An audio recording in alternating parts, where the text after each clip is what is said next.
E se uma das ferramentas mais antigas que a gente conhece, a leitura, fosse também uma das mais poderosas para a saúde e principalmente para a recuperação do cérebro? É sobre isso que a gente vai conversar hoje.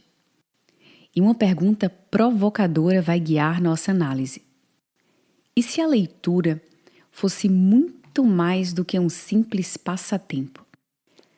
E se ela for uma aliada potente na reabilitação neurológica e na proteção contra o envelhecimento do cérebro?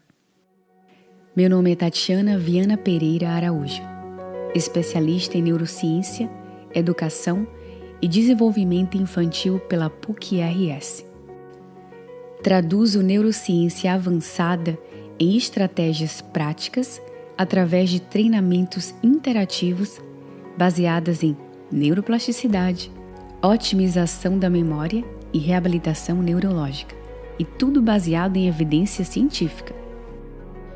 Importante: meu trabalho potencializa resultados terapêuticos, mas não substitui o acompanhamento médico e terapias convencionais indispensáveis no processo de reabilitação. O nosso roteiro hoje envolve entender os desafios que muitas vezes não são perceptíveis depois de um AVC. Depois, vamos mergulhar em um conceito que é pura esperança, a neuroplasticidade. A partir daí, vamos analisar como a leitura pode ser uma ferramenta importante para complementar a reabilitação e encerramos abordando o papel da leitura como um verdadeiro escudo protetor para o cérebro. Quando pensamos em um AVC, acidente vascular cerebral, a imagem que nos vem à cabeça quase sempre são as sequelas físicas. Mas a batalha mais dura pode não ser visível, pode acontecer lá dentro, bem no fundo, em um lugar que ninguém vê, a nossa mente. Olha só esse número impactante. Cerca de 60% das pessoas, ou seja, a grande maioria, acaba tendo algum tipo de dificuldade cognitiva logo depois de um AVC. Não estamos falando de uma minoria, é a realidade para muita gente. Mas o que isso significa na prática, no dia a dia? Porque não é só esquecer uma coisinha ou outra. A gente está falando de dificuldade de concentração, sustentar a atenção, capacidade de organização, planejamento de coisas simples e de raciocínio lógico, poder de decisão. Significa desde ter dificuldade de manter uma conversa com o vizinho até poder participar de uma consulta médica. Tudo isso se torna um grande desafio, se tornando barreiras que minam a autonomia e afetam a essência de quem a pessoa é. Mas agora vem a parte boa, a parte que enche o coração de esperança, porque se baseia em um conceito poderoso. O nosso cérebro não é uma pedra bruta imutável. Ao contrário, ele tem uma capacidade incrível de se adaptar, de se reinventar. Um verdadeiro superpoder chamado de neuroplasticidade. E o que seria isso? É a habilidade do cérebro de se reorganizar e criar novos caminhos neurais a partir de estímulos e experiências. Pensa assim: os caminhos que os nossos neurônios fazem são como músculos. Quanto mais a gente exercita, mais forte eles ficam. E dá até para criar caminhos novos. E é aí que está a virada de chave. A recuperação não é sobre consertar magicamente o que foi danificado. É sobre criar rotas alternativas, desvios inteligentes para contornar o problema. E o que proporciona todo esse processo no cérebro? Prática e repetição. E essa é a base de toda aprendizagem e recuperação, minha gente. E a ciência mostra que isso acontece de duas formas principais: Uma é a regeneração neuronal. Os neurônios que sobreviveram à lesão criam novas conexões para reparar o circuito ou área danificada na própria região afetada. Tipo um colega de trabalho cobrindo a ausência do outro. A outra forma, reorganização funcional. Basicamente, áreas saudáveis do cérebro aprendem a assumir funções de partes perdidas de outras áreas através de novos caminhos neurais. Deus é maravilhoso, não é? Então a gente já entendeu que o cérebro pode se reprogramar com estímulo e repetição. E aqui chegamos no coração da nossa análise. A leitura como um verdadeiro treino de alta performance para o cérebro. E vem a pergunta crucial: qual o melhor exercício para promover neuroplasticidade? Que atividade pode oferecer o estímulo complexo, rico e repetitivo que o cérebro precisa para se reconstruir? E a resposta pode ser a leitura. Uma atividade que parece tão simples, mas neurologicamente falando, é uma potência.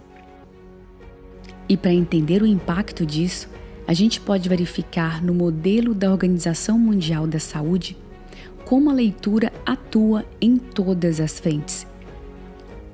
No nível corporal, estimulando a reparação do tecido neural. Depois, no nível das atividades, ajudando a criar estratégias para tarefas do dia a dia. E, finalmente, na participação, combatendo o isolamento. Ou seja, a leitura é um pacote completo. E o mais incrível é que isso não é achismo.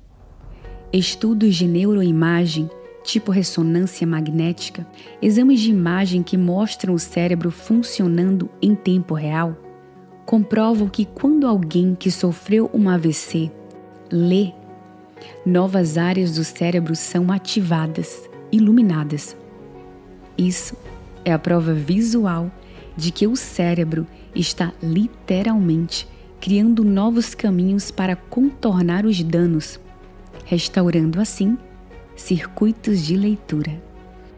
No entanto, a reabilitação pós-AVC vai muito além de reconectar circuitos no cérebro. Um AVC pode abalar a identidade de uma pessoa, e é aí que a leitura mostra um outro poder imenso: o poder psicológico. Olha só esse dado: quase 1/3, eu disse 1/3, de quem sobrevive a um AVC acaba enfrentando depressão. A depressão é um obstáculo gigantesco, porque tira a vontade, a motivação para seguir em frente na reabilitação. E é nesse cenário que as histórias, fictícias ou não, se tornam um verdadeiro remédio. Ao mergulhar numa narrativa, a gente se conecta com o personagem e vive outras experiências, mesmo que na imaginação, permitindo assim reconstruir a nossa própria história e a nossa identidade. É como se a leitura ajudasse a amarrar os fios da memória do eu que o AVC pode ter rompido. Interessante como isso pode acontecer de duas maneiras que se completam. A leitura solitária, aquele momento da pessoa com o livro no seu próprio tempo, oferecendo assim um espaço terapêutico. E a leitura em grupo, que é uma arma poderosa para combater a solidão, criando laços de amizade e uma rede de apoio emocional com pessoas que entendem os seus desafios, se conectando em vulnerabilidade, seja como sobrevivente de AVC ou um familiar, porque o cuidador também precisa de cuidado. E se engana quem pensa que os benefícios acabam quando a reabilitação termina. Evidências mostram que o hábito da leitura funciona como verdadeiro escudo para o cérebro, protegendo a saúde mental não só no presente, mas para o futuro. E essa proteção atua de 3 formas principais. Primeiro, ler cria uma espécie de reserva cognitiva, como se fosse uma poupança neural que torna o cérebro mais resiliente a danos futuros. Segundo, a leitura antes de dormir, principalmente de livros físicos, está associada a uma melhor qualidade do sono, que é fundamental para a faxina cerebral. O nosso cérebro precisa de sono de qualidade para limpar toxinas. E terceiro, o envolvimento com histórias aprimora nossa capacidade de regular emoções. Um grande fator de proteção contra doenças neurodegenerativas. O ponto crucial é que temos em mãos uma ferramenta terapêutica poderosa, barata, acessível e o melhor de tudo, sem os efeitos colaterais de muitos medicamentos. A leitura pode ser adaptada para qualquer fase da recuperação neurológica. Deixa nos comentários se você gostaria que eu abordasse em outro episódio como eu utilizo um protocolo de leitura sistemática em sessões individuais. Lembrando que o meu trabalho ou orientações otimizam os resultados, mas não substituem acompanhamento médico e terapêutico. No fim das contas, a recuperação é uma história assim escrita. A leitura não serve só para ajudar a virar uma página depois de um capítulo difícil.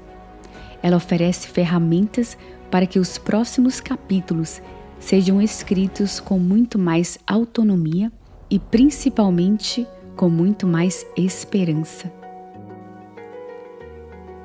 No próximo episódio, vamos analisar a importância da autonomia e individualidade na reabilitação pós-AVC.